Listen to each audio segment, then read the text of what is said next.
हमारी आज की कहानी है राजा का न्याय। एक बार की बात है, एक राजा था। वह अत्रि नामक नगर में राज करता था। वह बहुत ही बुद्धिमान और न्यायप्रिय राजा था। वह अपनी प्रजा से बहुत प्रेम करता था और हर समय अपनी प्रजा को खुश देखना चाहता था। वह चाहता था कि मेरे राज्य में हर आदमी, औरत और बच्चे को इंसाफ मिले। किसी भी व्यक्ति को किसी भी तरह का कष्ट ना होने पाए, इसलिए सारी प्रजा उसकी जय जयकार करती थी और उसकी प्रशंसा के डंके पीटती थी। एक दिन उसने अपने दरबारियों से कहा, मैं यह चाहता हूँ कि मेरे राज्य के अंदर हर इंसान सुखी रहे, हर व्यक्ति को उचित न्याय मिले। अगर किसी व्यक्ति को कोई समस्या हो तो वह सीधे मुझसे आकर मिले। मैं नहीं चाहता कि मेरे राज्य में कोई दुखी हो। मंत्रियों ने कहा, यह तो महाराज आपने बहुत ही अच्छा निर्णय लिया है। हम सब आपकी बात से सहमत हैं। इसलिए राजा ने अपने महल की एक ऊंची दीवार पर एक बहुत बड़ा घंटा लटकवा दिया। घंटे के साथ एक बहुत मजबूत और बड़ी रस्सी बांध दी गई, जो नीचे जमीन तक लटक रही थी। अगर हमारे राज्य में किसी भी व्यक्ति के साथ अन्याय हो रहा हो, राजा ने कहा, तो वह सिर्फ एक घंटे को आकर बजा दे। उस व्यक्ति को इंसाफ जरूर दिया जाएगा। पूरे राज्य में दूर दूर तक ऐलान कर दिया गया कि हर व्यक्ति को इस राज्य में इंसाफ मिलेगा। जिसकी जो समस्या हो वह राजा से आकर अपनी फरियाद करे और अपनी समस्या प्रकट करे। राजा की प्रजा इस बात को सुनकर बड़ी खुश हुई। हम लोग कितने भाग्यशाली हैं कि हमें इतना अच्छा राजा मिला। सभी लोग आपस में बातें कर रहे थे। कितने सालों तक वह घंटा उस मीनार पर टंगा रहा। इन वर्षों के अंतर्गत वह घंटा कई बार बजाया गया। राजा ने अपना वचन पूरा किया और आने वाले की फरियाद को सुना। उसने पूरी कोशिश की लोगों की समस्याओं का समाधान हो और हर इंसान को पूरा इंसाफ मिले। अब वह रस्सी काफ़ी पुरानी हो चुकी थी, इसलिए कमज़ोर भी पड़ चुकी थी। राजा ने अपने सैनिकों से कहा, आप इस पुरानी रस्सी की जगह नई रस्सी बांध दें। राजा के आदेश पर उस पुरानी और कमज़ोर रस्सी को हटा दिया गया, लेकिन उसके स्थान पर लगाने के लिए वैसे ही मोटी रस्सी नहीं मिल सकी जैसी पहले लगी हुई थी। सेवकों ने सोचा, क्यों ना हम इसके स्थान पर मोटी सी अंगूर की बेल लगाएं। जब तक इस प्रकार की मोटी व मजबूत रस्सी आएगी तब तक यहाँ लटकी रहेगी। इसलिए उन्होंने एक लंबी और मोटी अंगूर की बेल, जो खूब मजबूत थी, काटी और उसे घंटे से बांध दिया। जल्दी ही उस पर छोटी छोटी नई कोपलें निकलने लगीं। ऊपर से नई तक हरी भरी हो गई और लंबी होकर ज़मीन पर फैलने की वजह से वह अब काफ़ी खूबसूरत दिखाई दे रही थी। उसकी शोभा देखती ही बनती थी। उसी राज्य के अंतर्गत एक बूढ़ा सैनिक भी रहता था। उसके पास एक घोड़ा था, जिसने प्रत्येक युद्ध में उसका साथ दिया था। वह काफ़ी समय से वह घोड़ा उसके पास था। अब वह घोड़ा भी बूढ़ा हो चुका था। वह सैनिक अब और अधिक समय उस घोड़े को अपने पास रखना नहीं चाहता था। अब तुम किसी काम के नहीं रहे, अब तुम मेरे घर से निकल जाओ। इतना कहकर उसने घोड़े को घर से बाहर निकाल दिया। मरता क्या न करता बेचारा घोड़ा दुखी होकर मन को महसूस कर यह सोचता हुआ नगर की तरफ चल दिया कि अब क्या होगा। अब वह वहाँ कहाँ रहेगा, क्या खाएगा, यही सोच कर वह परेशान सा घूम रहा था।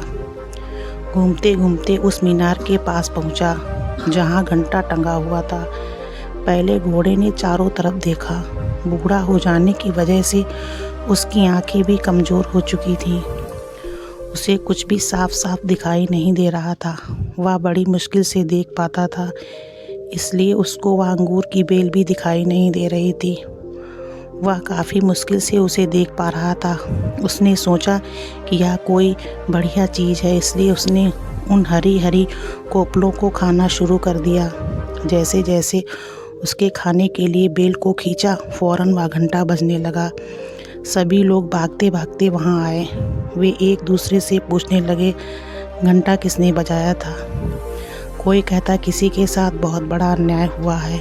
उन्होंने बाहर आकर चारों तरफ देखा, लेकिन उन्हें वहाँ कोई भी नज़र नहीं आया। अब तक राजा के सारे नौकर वहाँ पहुँच चुके थे। उन्हें भी वहाँ कोई दिखाई नहीं दिया। वे बहुत ज़्यादा हैरान हो रहे थे कि आखिर घंटा किसने बजाया था। सभी लोग हैरानी भरी नज़रों से इधर उधर देख रहे थे। तभी उनकी नज़र एक घोड़े पर पड़ी, जो उसी समय कोपले खाने के लिए आगे बढ़ रहा था और उसके कोपले खाने के कारण बेल खिंच जाती थी और घंटा बजने लगता था। अरे देखो तो, या तो घोड़ा है, सभी सैनिक आश्चर्य से देखते हुए एक साथ कहा। सिर्फ घोड़ा? सैनिक बोले।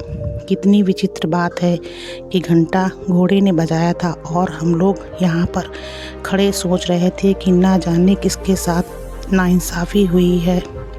सभी सैनिक जोर जोर से हंस रहे थे कि एक घोड़े ने सभी लोगों को बेवकूफ़ बना दिया।